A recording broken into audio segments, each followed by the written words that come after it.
السلام علیکم، welcome to my channel. آج میں آپ کو بتاؤں گی حضرت موسیٰ اور ان کی زندگی کے بارے میں۔ مصر کی سرزمین میں فرعون نام کا ایک ظالم بادشاہ حکومت کرتا تھا۔ اس کی طاقت بے حد تھی، دولت اور شان و شوکت بے انتہا تھی، مگر دل کے اندھے پنے اسے اندھا کر دیا تھا۔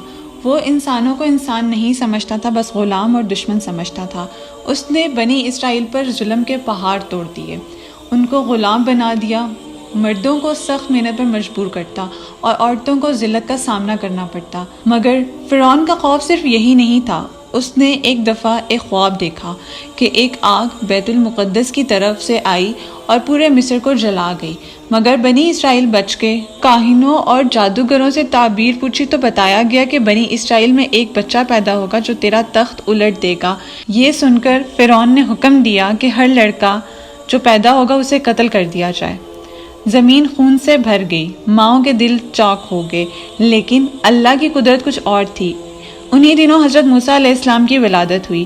ان کی ماں دل میں ڈری ہوئی تھی، مگر اللہ نے ان کے دل میں وحی ڈالی کہ ڈرنا نہیں، بچے کو دودھ پلا، اور جب خوف ہو اسے صندوق میں رکھ کر دریا میں ڈال دینا۔ اللہ نے وعدہ کیا کہ ہم اسے تیری طرف واپس لائیں گے اور اسے رسول بنائیں گے۔ چنانچہ حضرت موسیٰ علیہ السلام کو صندوق میں رکھ کر نیل کے دریا میں بہا دیا گیا۔ وہ صندوق بہتا ہوا فرعون کے محل کے کنارے جا لگا۔ فرعون کی بیوی حضرت آسیہ علیہ السلام نے صندوق کھولا تو ایک نورانی بچہ نظر آیا۔ اس کا دل موم ہو گیا۔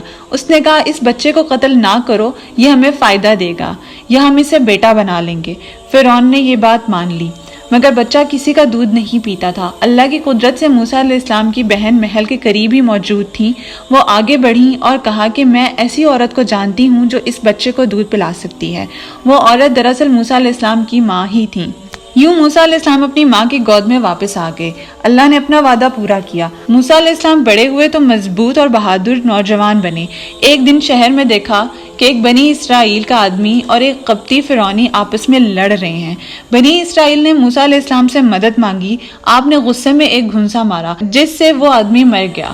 موسیٰ علیہ السلام گھبرا گئے اور دعا کی کہ اے اللہ، یہ میری خطا ہے، مجھے معاف کر دے۔ اگلے دن پھر وہی بنی اسرائیل جھگڑ رہا تھا۔ موسیٰ علیہ السلام نے کہا، تم تو جھگڑالو آدمی ہو۔ فرعونیوں نے موقع دیکھ کر شور مچا دیا کہ یہی قاتل ہے۔ موسیٰ علیہ السلام ڈر گئے اور شہر چھوڑ کر مدین کی طرف نکل پڑے۔ وہاں کنویں پر کچھ لڑکیاں بھیڑ کے ریوڑ کو پانی پلا رہی تھیں، مگر مرد ان کو روکتے تھے۔ موسیٰ علیہ السلام نے ان کی مدد کی اور ان کی بکریوں کو پانی پلایا۔ وہ لڑکیاں اپنے باپ حضرت شعیب علیہ السلام کے پاس گئیں اور بتایا کہ ایک نیک آدمی نے مدد کی ہے۔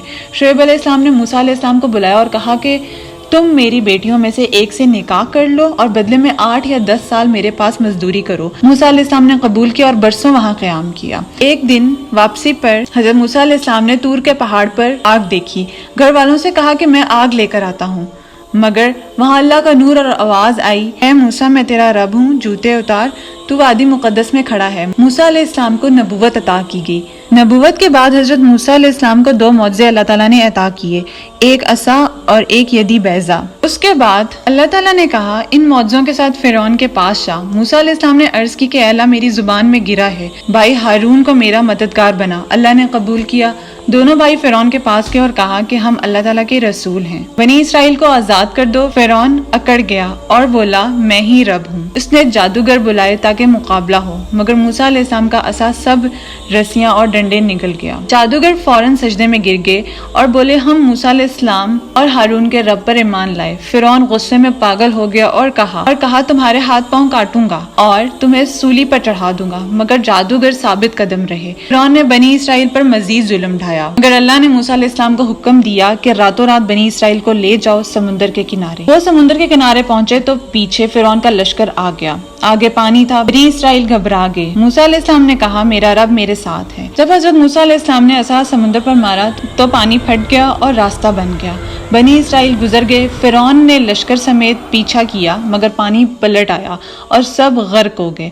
فرعون نے ڈوبتے وقت کہا کہ میں ایمان لاتا ہوں اس خدا پر جس پر بنی اسرائیل ایمان لاتے ہیں، مگر جواب ملا، ابھی تک سرکشی کرتا رہا، آج ہم تیری لاش کو بچا لیں گے تاکہ بعد والوں کے لیے نشانی ہو۔ یوں موسیٰ علیہ السلام کی قیادت میں بنی اسرائیل آزاد ہو گئے، لیکن ان کے امتحانات ختم نہ ہوئے۔ کبھی بچڑا پوچھنے لگے، کبھی ناشکری کی، مگر اللہ نے موسیٰ علیہ السلام کو تورات دی اور نیک لوگوں کو ہدایت دی۔